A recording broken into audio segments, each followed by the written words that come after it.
name, and welcome to the Wise and Wonderful Women. Who is new to the room? I love that. And so it's a cool thing because we've been going since 2019. And there's always new people in the room because it depends. We don't do it on certain dates and we don't do it, obviously, and the topics are always varied. But I love that people are kind of coming and going. Some people haven't been for a year. Some people can't come every month. So it's terrific. But encourage your friends to come because there's always something that you get out of this, whether it's a friendship, whether it's something that we teach or learn or inspire you with up here. But I'm just so grateful to our speakers, and I have I love Bob. Anyway, that's another thing. I've got like a crush on Bob. But anyway, but we're going to do a big reveal. Usually he'd be sitting up here. But anyway, so a few housekeeping items. So the reason why, as a new person, you come into the room, it's not so scary is because we do ask you to do these bios. And they are a little bit personal and business. And what's great about them is that I love seeing who's coming. And out of that, reading just a little bit of the stories of everybody and then getting to know what people have overcome, what they have been through, what they are kicking ass doing now, has just been so inspiring. Ruth, can you sit down, hon? It'd be great if you could sit down. Thank you.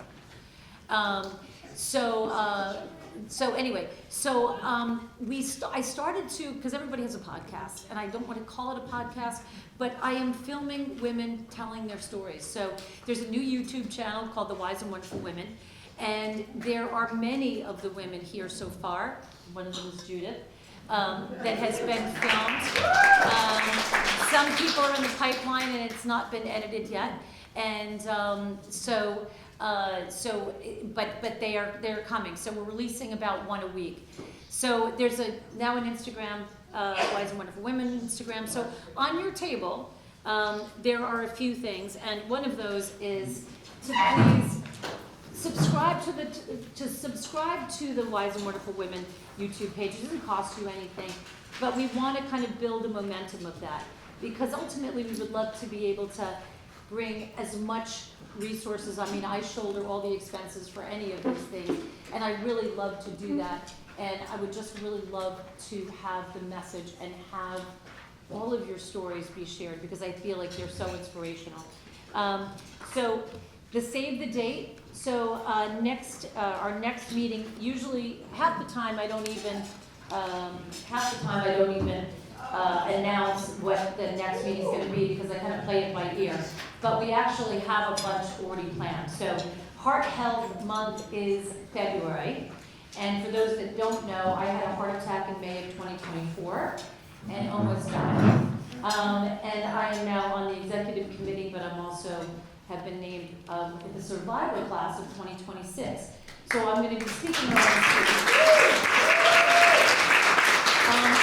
I'm going to kind of morph into this because I need to drill this into your head. One of the women that was supposed to be at the retreat wasn't feeling well this week. And she went to urgent care. And she called me, she said, I'm having flu-like symptoms and I can't breathe. But I'm thinking she's got the flu. I'm busy, I got 1,000 things going on. But I'm thinking she can't breathe because she's got the flu, and she's probably got phlegm and whatever. And then she says, they ran some tests and there's some things, and so I tried to connect her with my doctor, but couldn't get her in, and that doctor connected her to somebody else. So she had a phone call with this male doctor, and I don't want to male bash, but I'm telling you. So anyway, she said, the tests come back, and she's got very high cholesterol. She's almost pre-diabetic. She hasn't been going to the doctor. She's 68 years old. She's overweight. But key word here is, I can't breathe. I still can't breathe. Now, when I then speak to her, there's no congestion. There's no sometimes when you're coughing and you've got the flu, I said, do you have a fever? No. Why do you think you have the flu? I'm exhausted.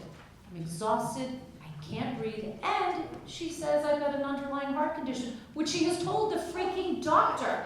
And I said, this is Thursday afternoon, please go to the emergency room.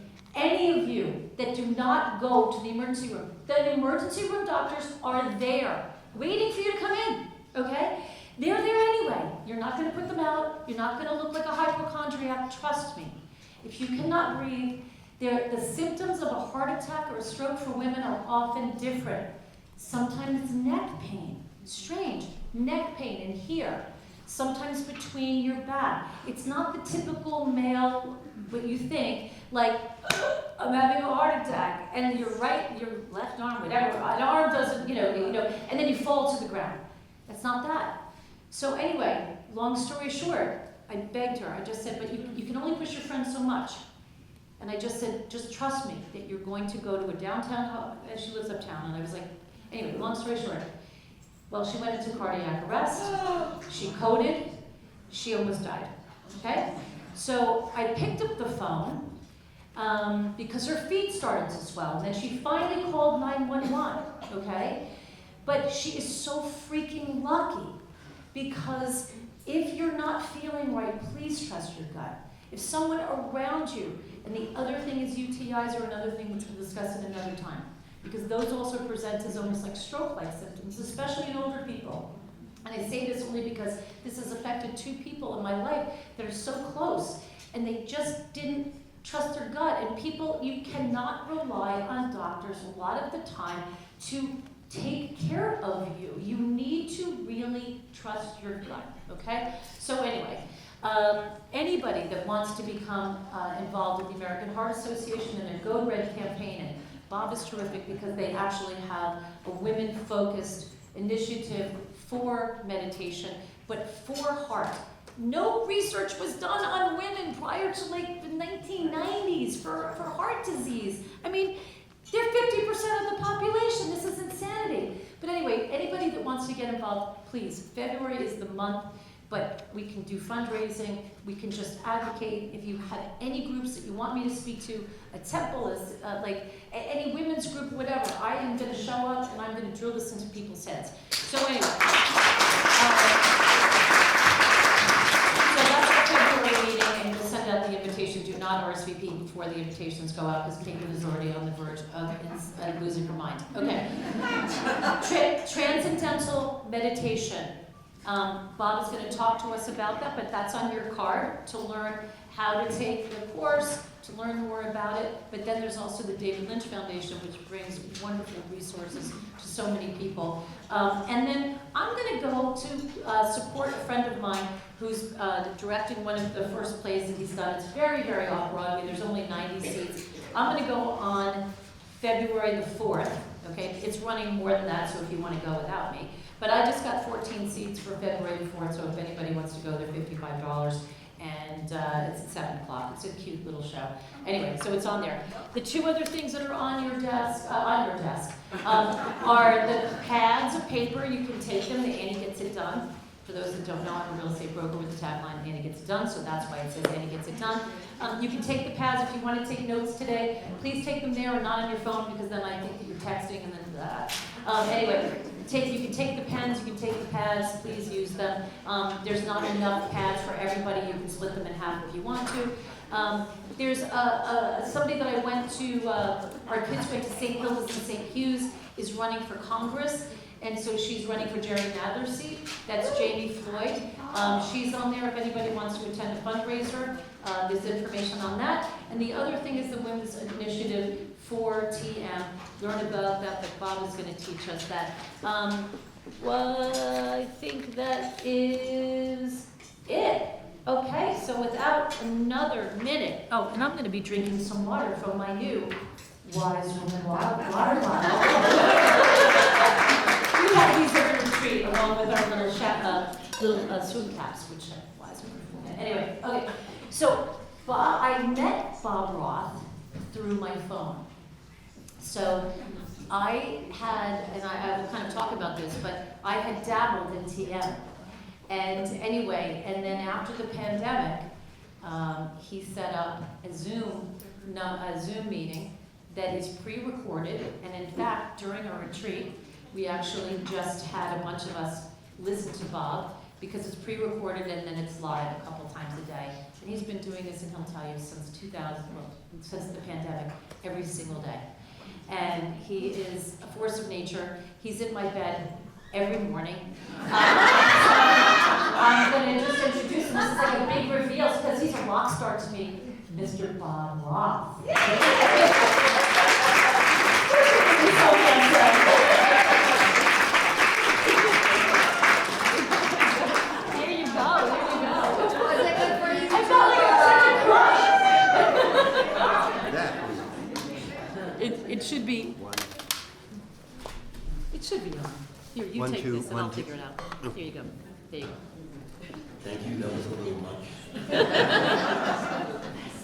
Now he's embarrassed. He's turning red. I don't know why this is. There we go. Okay. So you are the CEO, Grand Poobah, of the David Lynch Foundation. So just briefly tell us just a little bit about that. Well, first of all, it's wonderful to be here. Be back, actually, I was here a couple of years ago. And I do have a philosophy. When this comes up, whenever Anne asks me to do something like this, I have a philosophy. W-A-W. Whatever and I'm very happy to be here. David Lynch Foundation was named after the great filmmaker. It was established 20 years ago to bring evidence-based, non-pharmacological tools to help people address the epidemic, really, of chronic stress. Stress is a daily occurrence. The real problem is the chronic stress, the residue that builds up. Very sorry about that. He's stressed. He's getting I would get annoyed when people forget to turn their phones off. So I get annoyed. Yes, please, everybody, turn your phones off. Chronic stress, as you well know, is the residue that builds up day after day after day after day after day, and it turns out that as much as 90%, according to the American Psychological Association, of all human, can you see okay? Do you want me to stand? Is that okay? Yeah, is that okay? Can you see it? Okay. The 80%, up to 90% of all diseases, disorders, psychological, physiological, emotional, their root cause is chronic stress. And so the foundation was started 20 years ago to take a simple tool, transcendental meditation, which has a ton of research behind it, and is universal and anyone can do it, to at-risk populations. So first we started off and we taught children who are living at or below the poverty level in the United States. There's 16 million of them. We brought the technique to them, and then we started working with veterans and their families, and now with, in New York City, we're working with the New York Fire Department and the New York Police Department. Get this, New York Police Department is paying for their police officers to learn transcendental. Firefighters too, these young men and women, often young men and women, more firefighters and police officers commit suicide than die in the line of duty. So and now we're in 46 hospitals, I know it's a long answer, but 46 hospitals in New York City teaching this to nurses and doctors, but nurses, a huge problem with nurses now. Big strike. They're striking, right? Yes. The stress levels are so high, and so we're bringing this as an intervention, and now we have hospitals that are paying for their nurses and doctors to learn transcendental meditation. So it was founded 20 years ago, and it was a slow growing, and now really improved because it is a tool that we can all add in our toolbox that is not a religion, not a philosophy, not a change in lifestyle, that if you already do a mindfulness type of meditation, this can be added. It's not an either or, it's a yes and. We live in terrible times when it comes to health and stress, our kids and our grandkids and our parents and grandparents. And so to have something that's simple, and I know several of you here have learned transcendental meditation. So I've been teaching this for 55 years. Yes! I'm 75 years old. Just had birthday. Yeah, just had a birthday. At 75 years old, other than the sniffle, I never get sick. And the doctors say it's really, and I eat well, but it's the difference is the meditation. And so I've been teaching it for a very long time, and so now I used to say we're on a tipping point, but I think the point is tipped. The world is in such desperate need for something like this, and now the receptivity is there. So anyway, I'm very fortunate to head up this foundation, and we brought it now to 1.5 million kids and adults, at-risk kids and adults in the U.S. and 35 countries. We're in girls' schools in Uganda, and we're just all over the world. But our final point is our main focus now is to do the large-scale phase 3 clinical trials showing cost benefits so that within a couple of years, truly, a doctor will be able to prescribe transcendental meditation that will be covered by your insurance. Between questions, I am going to sit down. So one of the things, because if anybody hasn't noticed, I am a type A New Yorker. Okay? And so for years, my mother would meditate, and she was just so chill. And so I would think, there's no way. And I would try different types of meditation. And who has tried, but they haven't been able to quiet their mind, right? They're not doing it right, I'm not doing it enough, I'm not doing it upside down, backwards, right? So, and I also, the idea that stress contributes to your health problems, kills, literally, I'm like, well, that's cool, but like, there's no way that I can slow down. There's no way that I'm going to get rid of the stress. But the craziest thing happened, and I stopped and started TM, that when I started to do it, and you don't have to quiet your mind, that's the great thing. And it's with you that has really, really helped, and I'll circle back to that. But it's just one day I find myself just not going here. So the way that you described it with the rocking boat, can you just, because that really helped me, where, you know, anyway, you do it, you've done it. Okay, before I do that, can I say one other thing? Yeah. So you ever heard of the amygdala? Amygdala, yeah, emotional center in the brain, in the center of the brain. There's 2 clusters of neurons, and this is like the fire alarm in the brain.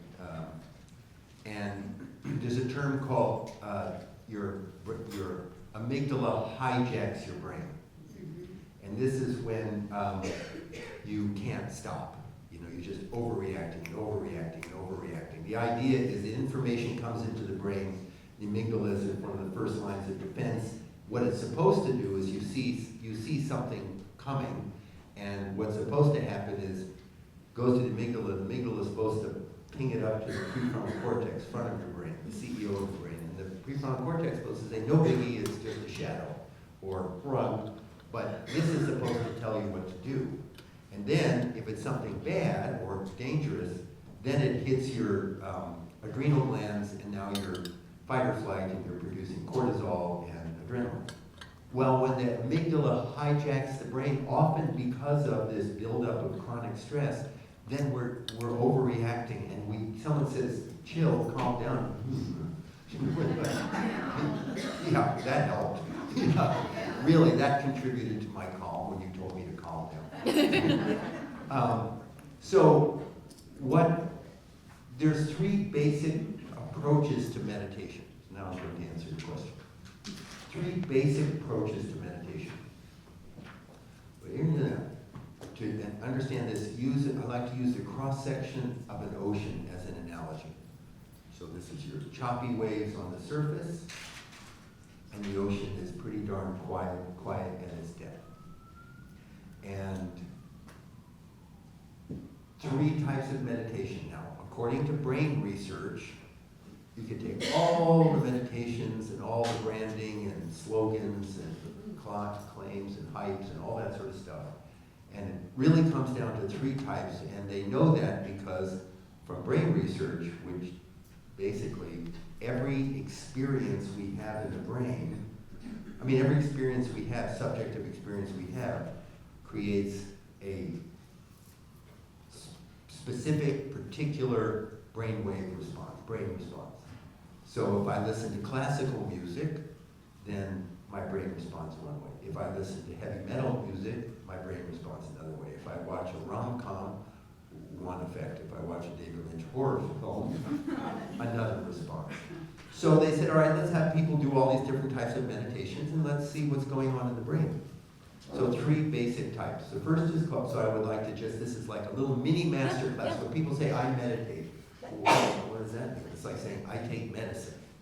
You know, it's like, it's so vague. So the first type is something called focused attention. So focused attention is just that term, concentration. It's a type of meditation that you learn to focus your attention. And the analogy to it is, if you can stop your mind from wandering, the monkey mind, if you can stop your mind from wandering, you'd have a calm mind. So it asks you to focus, concentrate on your breath or a point in your body. And it would be like, if you want to have a calm ocean, if you have, what disrupts a calm ocean? Waves. Stop the waves, you'll have a calm ocean. So what disrupts a calm mind? Thoughts. Stop your thoughts, you'll have a calm mind. When we do that type of meditation, according to brain research, it creates something called gamma brain waves, which are, some of you are here are scientists or brain scientists or doctors, you know. So gamma brain waves are like 20 to 50 cycles or more per second. You're really working hard. When you are concentrating, your child is doing, or grandchild is doing homework, and it burns up a huge amount of calories in the brain, and it's exhausting after a while. That's a concentration form of meditation. The second approach to meditation is called open monitoring. So open monitoring, how many of you have tried some form of mindfulness meditation? Yeah, the yoga class or whatever. So, and now I'm going to preface this by saying... And what would that be? I'm going to explain. Okay. Open, I want to preface this by saying this is not a judgment on what technique is better or worse. It's a discussion of outcomes. Because you can't say that vitamin A is better than vitamin C. Outcomes. So focused attention has one effect on the brain, the concentration. Open monitoring says, in this analogy, thoughts are not the disruptor of calm, like in focused attention, but the content of thoughts can be the disruptor of calm. So in open monitoring, I learned, here's the key word, to dispassionately observe my thoughts, my moods, my feelings, my action.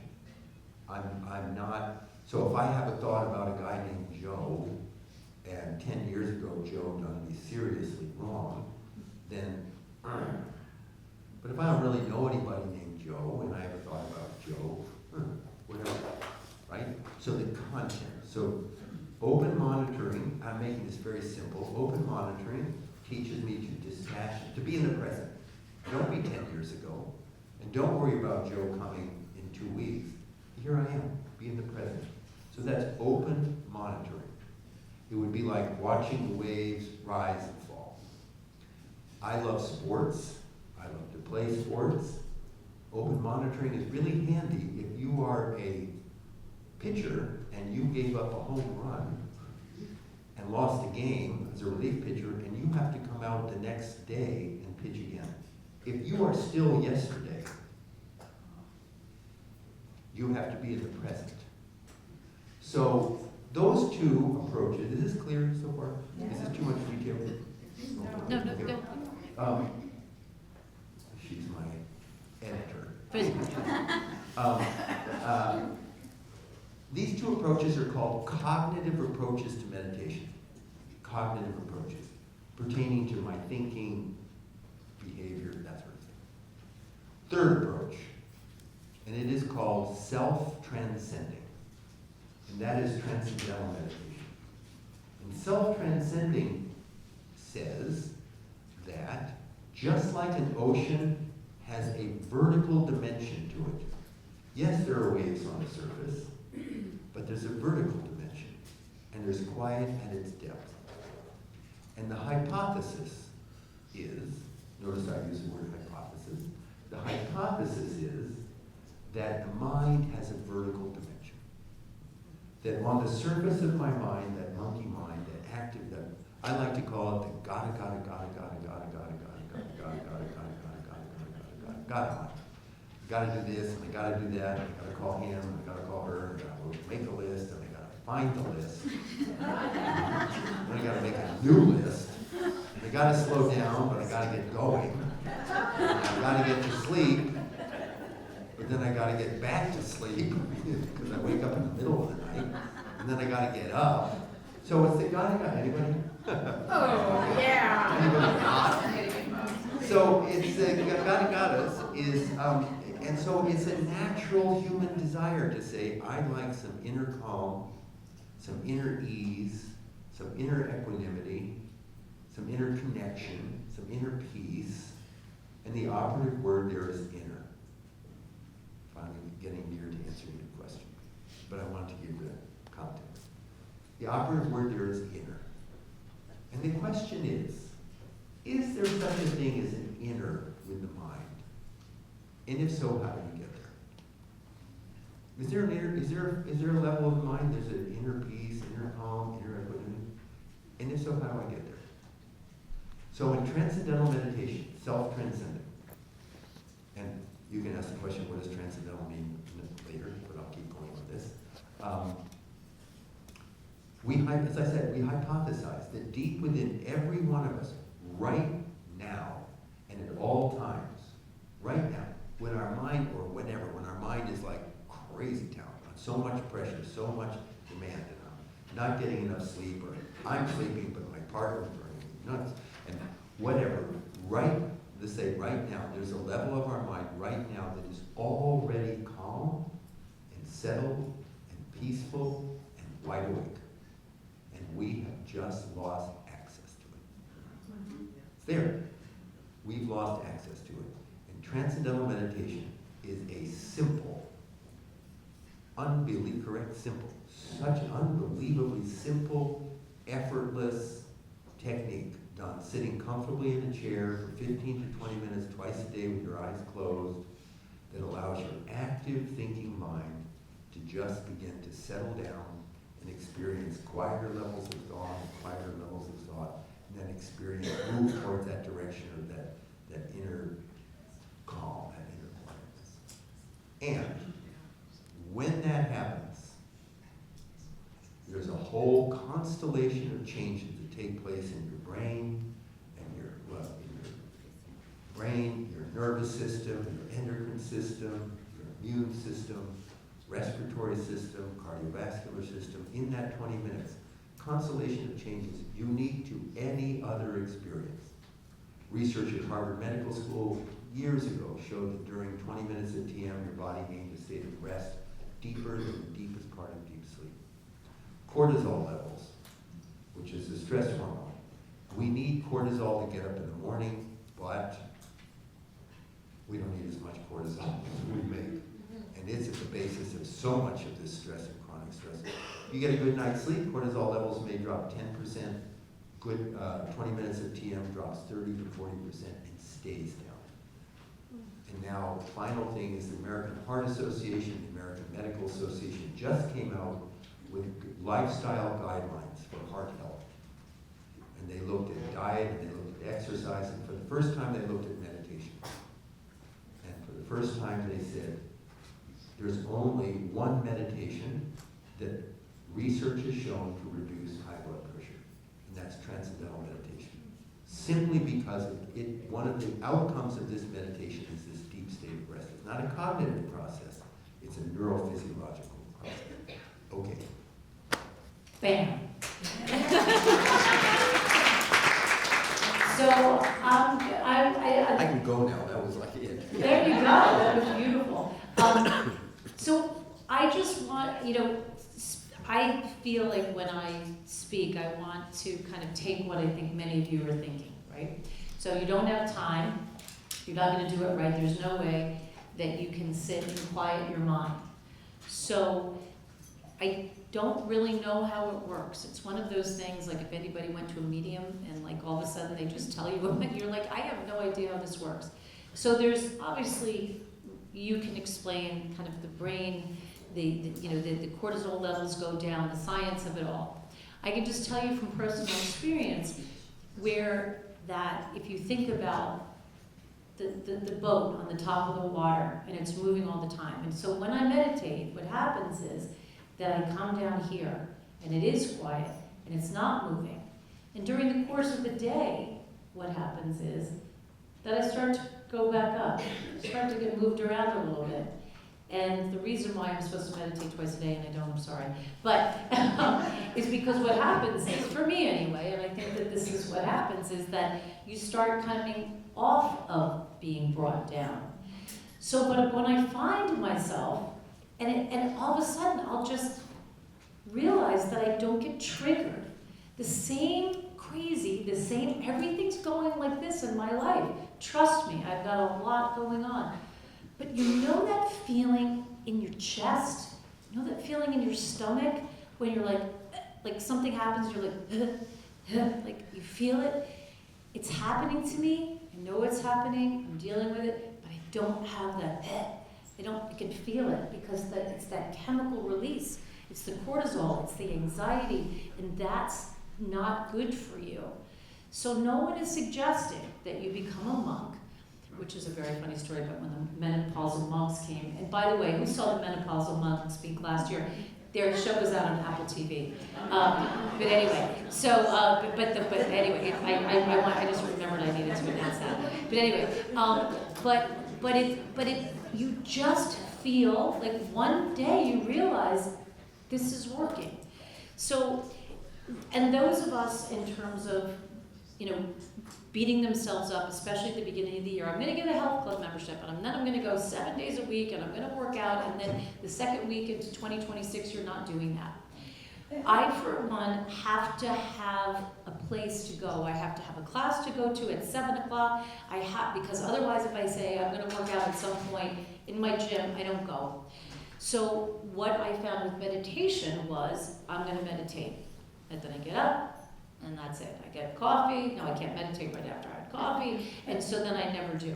So what's been incredible, and I just want to give just a little bit of backstory about how you started during the pandemic, 2 live sessions it was like a Zoom call. You just put in your number, and Bob tells the cutest, most interesting things. He talks about ants for the first 7 minutes, and then his voice just kind of guides me in, and I feel like I can't do it without you. I'll wait. I could do it on my own, and there's a couple of ways. You could do TM on your own, of course, but I just love your voice that is telling me about the ants. So, but anyways. let me. So, on March 13th, 2020, when COVID was just beginning, first of all, there's 12 million people have learned transcendental meditation. Most people just meditate on their own. They sit in the back of their car. You can't drive, but back of an Uber or a taxi or someone, and you can do it there. You can do it on the train. You can do it. I did it at Yankee Stadium when the Yankees were really bad. I didn't miss anything. But it's just done sitting comfortably in a chair. And I do want to explain the mechanics. Yeah, sure. Okay. Yeah, of course. But, so anyway, so before that, once a week on Sunday mornings, about 10 or 12 of my friends would call into this number, and then I would just keep time for the 20 minutes. I'd say, all right, let's just meditate. It was like a destination thing, 9 a.m. on Sunday. And then COVID came along, and someone said, well, maybe you could do a couple more days. And they said, why don't you do Sunday morning and then Wednesday afternoon and then Saturday? And it was so confusing to me. I said, I'll just do it twice a day for 2 weeks. This COVID thing is not going to last. See, meditation really gives you that ability to see. And so I just started doing it. And I would start with 5 minutes. I call it the genius of nature, which is just to talk when you're making a transition from whatever you have in your day. And so I'm a naturally very curious person and love science. And so I just come up with some topics about the amygdala or about some just anything in nature.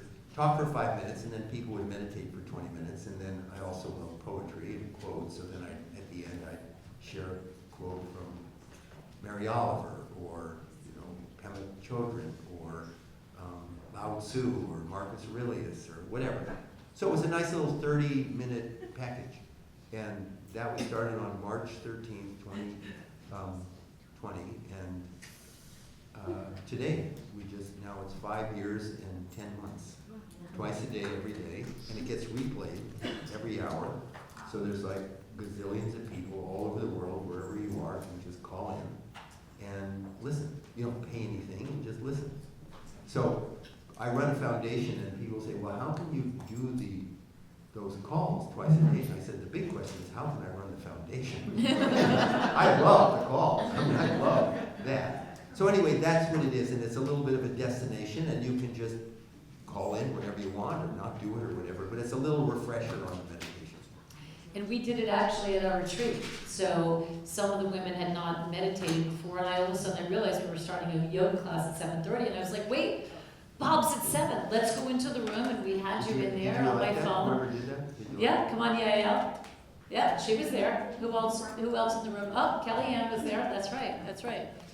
I do want to explain God, how this is easy. how many people are on, like, the live? I mean, you must... Thousands, maybe 10,000.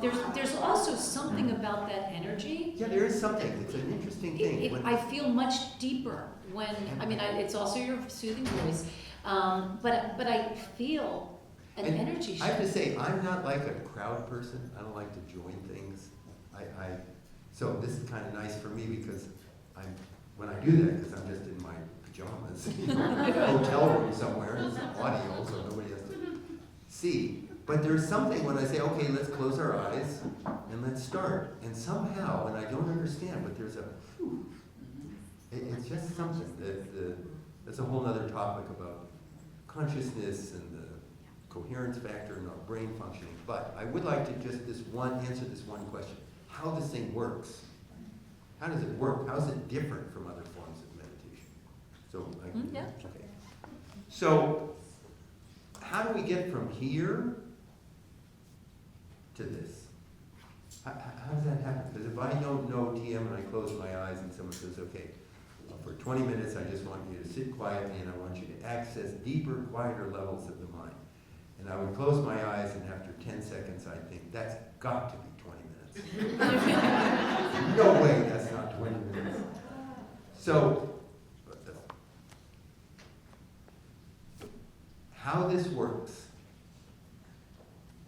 you're sitting in a room. Let's say you're sitting in your office. I'm going to just not talk about the meditation, but just for a second. You're sitting in front of your computer in your room somewhere, and you're doing some mindless work. And in the other room, some unbelievably beautiful music comes on. Where's your attention go? Yeah, automatically. Or you go on a vacation and someone gave you 2 books to read, and one book is so dreadful. You can't read how to publish, self-publish, but how to publish. And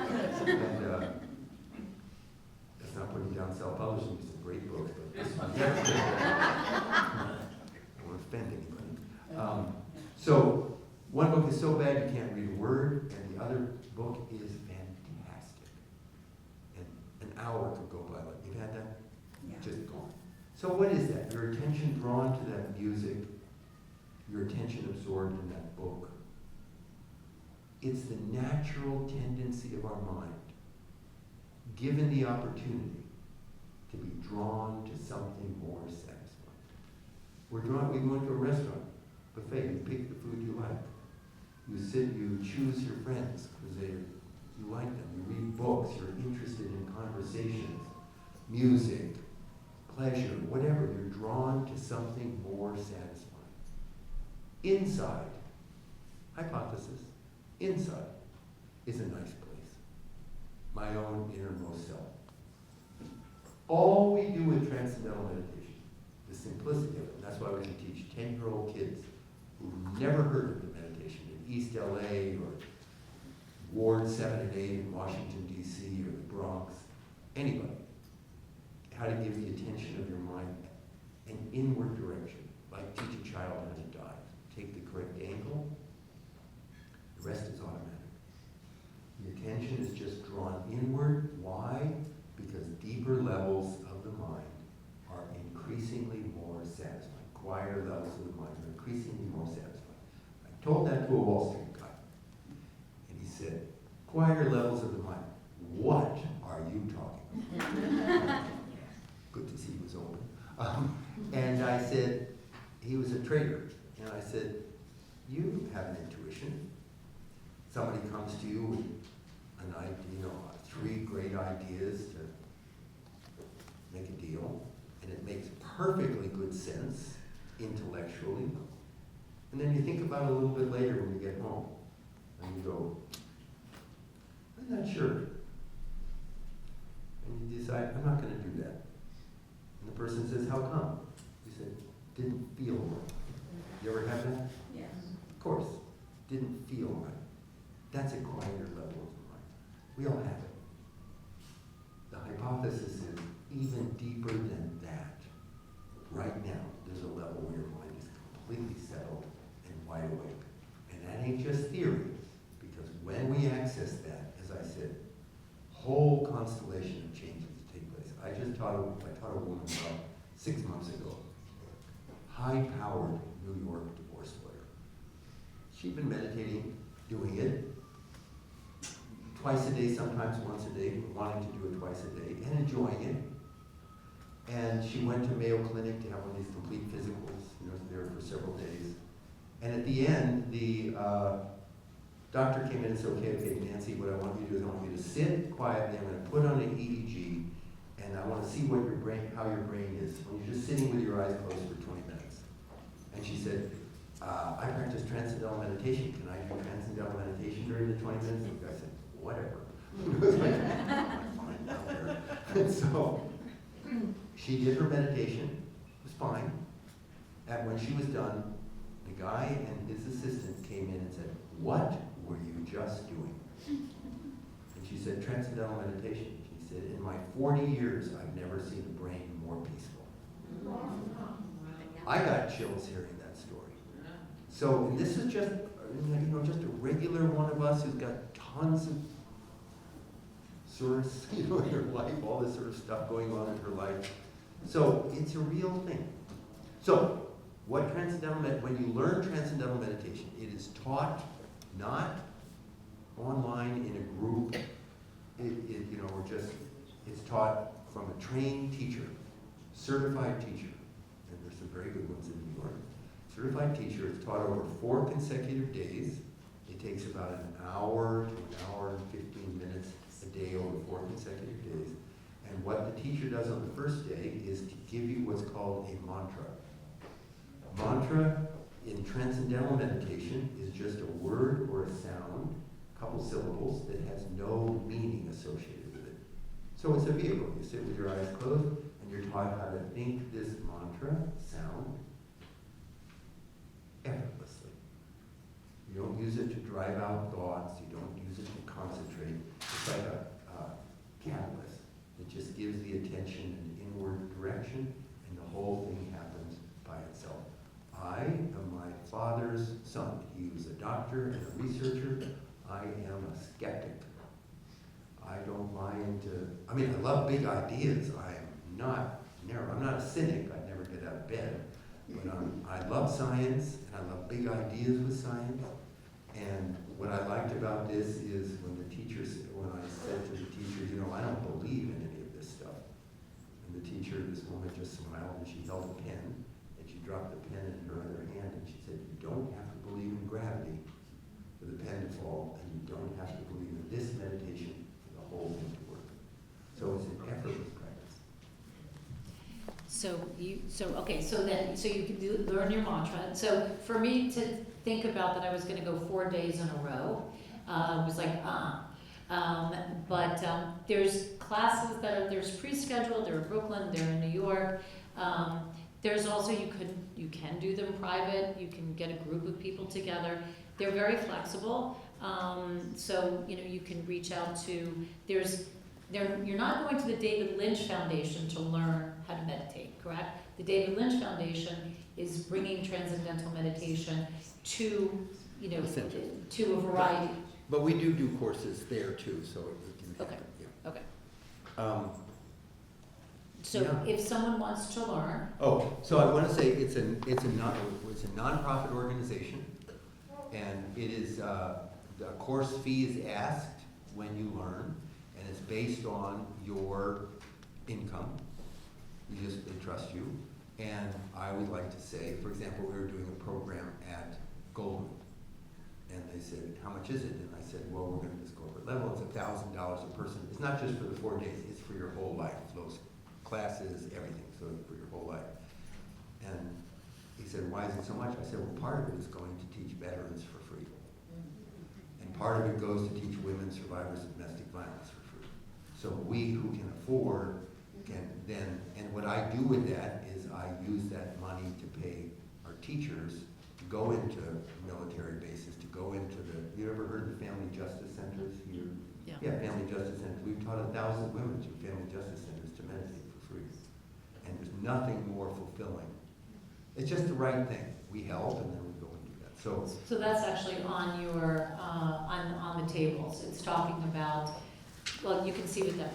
Okay. Your wonderful Evelyn sent that to me. What you can do, I'm actually going to give you, if you want to write this down, you can. With your Annie Gets It Done things, I don't know I'm if going to pass. I'm going to give you my own email address. It doesn't go to somebody else, it doesn't go to Evelyn, it goes to me. If you're interested in more or anything, then I'll direct you to, I'll curate, I'll direct you to the right person. So it's bob@davidlynchfoundation.org. And we also will send that out in the thank you email. Thank you for that. Yes, bob@davidlynchfoundation.org. Does anybody have any questions? Well, meditators will make, yeah. What's the difference between meditation and transcendental meditation? So the difference between meditation just means, the word meditation just means thinking. So just means, meditation just translates to thinking, you know, like I meditated on that, or I thought about that. So you can have a silent meditation in your prayer book, like, you know, in church or synagogue. You can have a walking meditation. You can have an equine meditation. A mindfulness meditation. So mindfulness, regular meditation in that context would be one of those first two that I described. Focused attention or open monitoring. So the word transcendent to transcendental, transcendent to transcend. People say, that's a weird word. Transcendental is a weird word, but it actually is a good word. If you look up the definition of transcend in the dictionary, it says to go beyond ordinary human limitations. And we look for transcendent moments. We hold a grandchild in our newborn grandchild. That's a transcendent moment.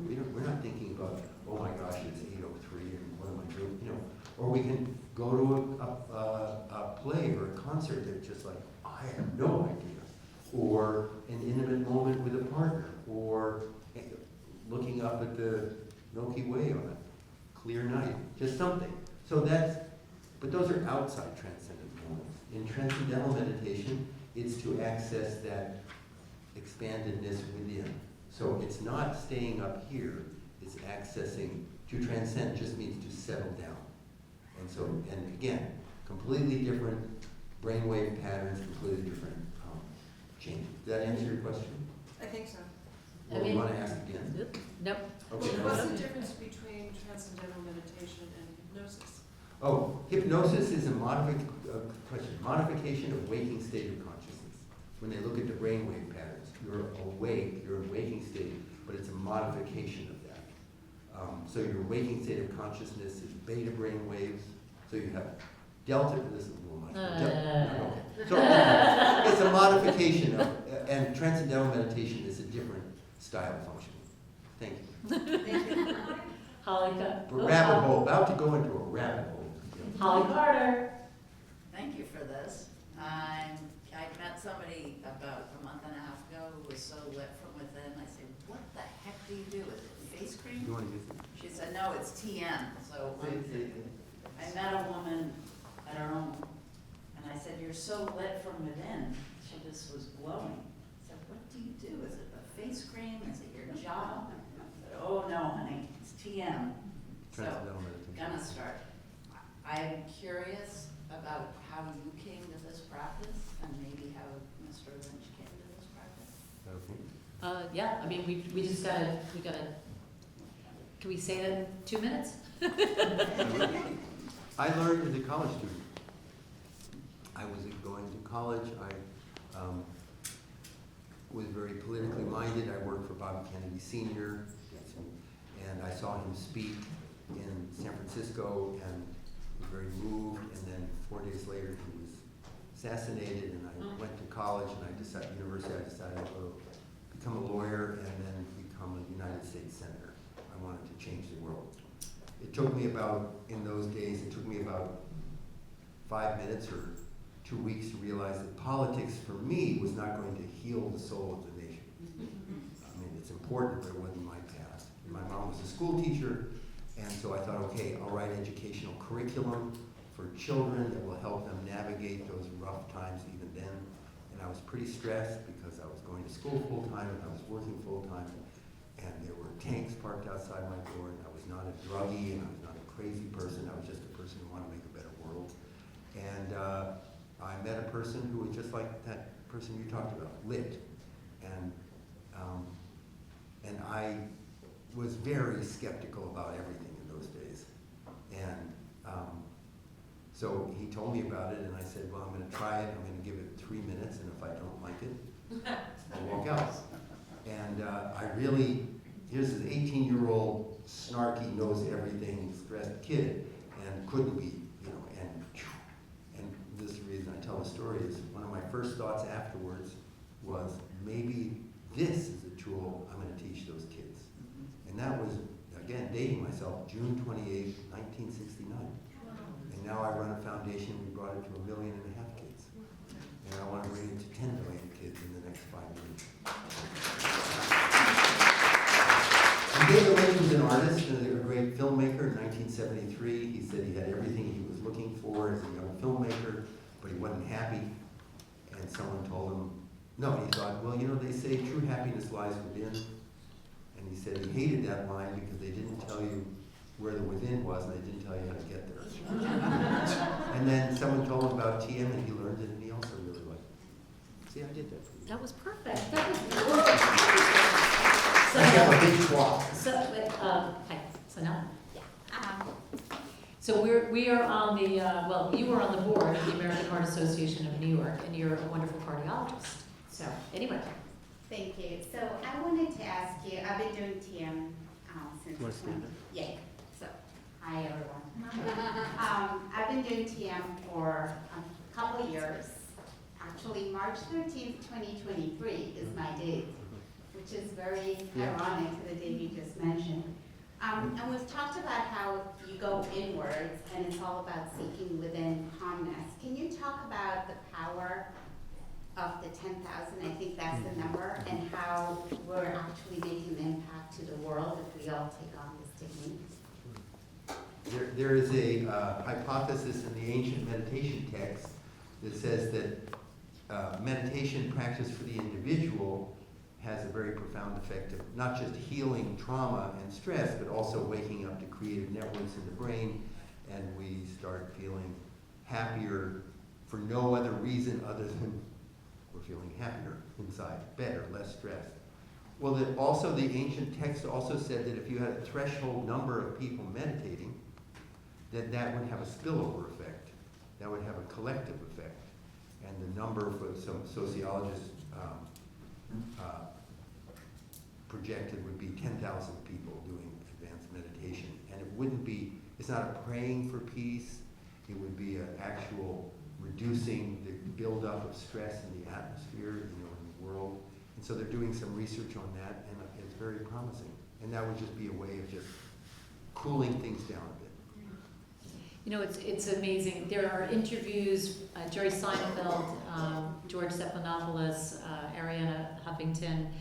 You know, these are people that are like at the top of their game, but there's a couple of, I think I actually saw it actually at the TM Center, that it was Jerry Seinfeld just talking about just how it changed his life. I mean, just watch it. They're on your website. They're so interesting, and if you don't believe, not that Jerry Seinfeld is your guru, but it really just talks about just situations that they got through that they realized in retrospect really had to do with this practice. So I bring this to you for 2026. Also, to have my very conservative, I have a couple of different doctors, and there's a very conservative male cardiologist that I go to that does not believe in any supplements, but the first thing he told my daughter, who was seeing him for something, said that it was really important for her to meditate, and I was like, whoa! this is now really, I mean, because if he's saying it, that is, that was shockingly wonderful. Times have changed. So Jerry introduced me to different, I mean, I teach mainly just regular folk, like us. But because of David and because of Jerry, I would be introduced to well-known people, taught lots of well-known people. And Jerry called up one time, he'd been meditating since 1972, and he said, Tom Hanks wants to learn to meditate. So I was in the neighborhood. I was actually in the neighborhood. And I was dressed like this, and I said, well, should I call him? How, do you want to call him? He said, no, just, I let him know, just go by. So I knocked on the door, and Tom Hanks opens the door, and he looks at me, and he jumps back. And I sort of felt like that's overacting. But he jumped back, and I said, what? And he said, you're a meditation teacher. And I said, yeah. And he said, I expected you to be wearing yoga pants and have a man bun. And I said, if your cardiologist was dropping by, you wouldn't think that. And I thought, we have a ways to go to explain that whole thing. But I think it's happening. There's this whole field of, there's a thing called food as medicine. Now there's something meditation as medicine. Because we know that the kind of the mental health issues, the behavioral health issues, and again, it hits our children. They don't have the capacity, they don't have the frontal lobes online to deal with that. Like if I cut my arm, we understand the pathology of that. We understand, oh, that's a disease, that's an infection, and here's an antibiotic. There can be 10 of us in a room who are depressed for any number of reasons. And some medications work, and some medications don't, and some medications can make it worse. And so what they're finding during COVID, we brought this to doctors and nurses in frontline hospitals all over the country, in emergency rooms and intensive care units. And JAMA online published a study that showed within 2 weeks there was a statistically significant reduction in anxiety and depression among these doctors and nurses. So this is why it has to change. Pills are important, medications are important, but it's not the sole path. And the key thing now is for us to do, we're not a pharmaceutical company that has bazillions of dollars, but to do these large-scale studies so that it opens the door for this kind of approach. You wrote a book also. Can you just tell us, because I loved reading the book, so just tell us about it. So there's a book called Strength and Stillness, The Power of Transcendental Meditation, Strength and Stillness. And I wrote it, and it was twice on the New York Times bestseller list. It's a short book. I have a short attention span, so whenever I was bored, I figured you would be bored. So I wrote it, but I think one good way to do it is to listen to it. I also read it. And so it's on, you can do it one way or the other. But it's a short book, and that can also help you understand it. And if you go to davidlynchfoundation.org website, which I think you're going to send out, there's an 18-minute video on that homepage where I explain in briefer what I've just been talking about tonight. But ultimately, I would just conclude with, if it's concluding time, that we know so much now about the effect of stress on the brain and the nervous system. We know so much now on the differences of how women respond to stress and men respond to stress. And we also know that like 90% of all the research, you probably know this, on heart disease and all these things were done on men. Yeah. Done on men, 93%. And so they just sort of said, well, this is how it is for women. That's starting to change. But it is clear that women respond to stress differently. And so for that reason, we're working with Maria Shriver to do a study on TM and Alzheimer's. And we're doing a study down at the University of Miami on TM and perimenopause and menopause and heart disease. So all these things, but I would just say to you, please, if you take away anything from this, you don't want to do TM, fine, do something. This is, yeah, okay, this is not going away. And just, oh, the other thing is, we've taught tons of people to meditate, and we just did research on all the people who learned through the David Lynch Foundation. 78% women.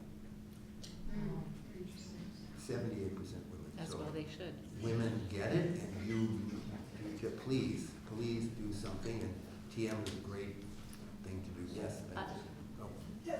Does it work for everyone? I mean, pills and treatments and that usually don't work for everyone. So the crazy thing about this is, yeah.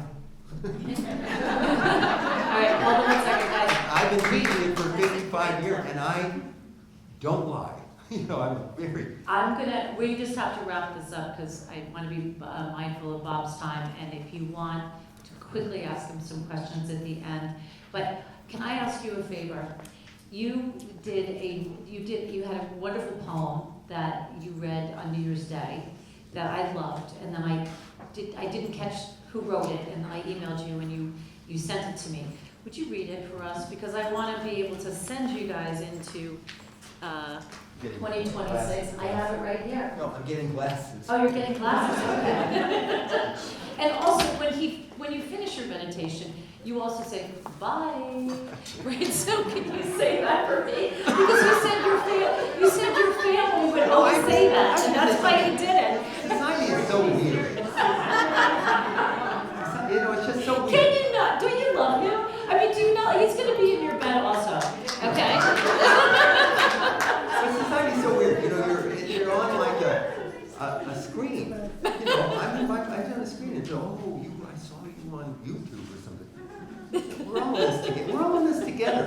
And we're all just doing the best we can. So at the end, my mother was from Washington, D.C., and her family, they'd say, you know, when you go, they go, bye. So at the end, I said, bye. And then everybody said, well, keep saying that. So that's what I said. There you go. Okay. Yes. So this is a New Year's blessing. Here we go. We're just going to end it at, okay. I see a bell down there. Yeah, I know. Did you forget something? No. Okay. Thanks. Oh, this is,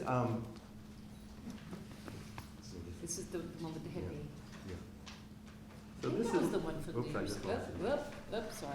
I should have cut this out. So Sorry, some people guys. just said, I, read poems from, Here. okay. A New Year's blessing. May this new year unfold with light and promise. May your body feel strong, your mind feel clear, and your heart remain open to possibility. May you awaken with purpose in your breath and rest at night knowing you did enough.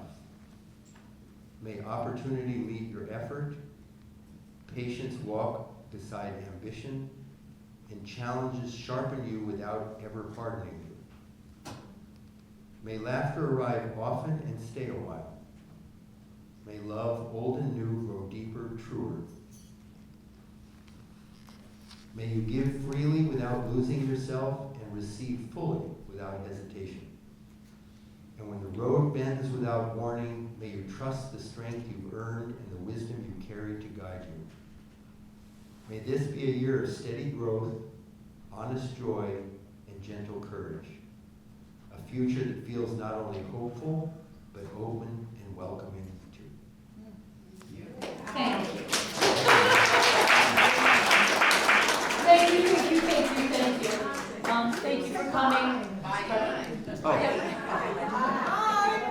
Bye.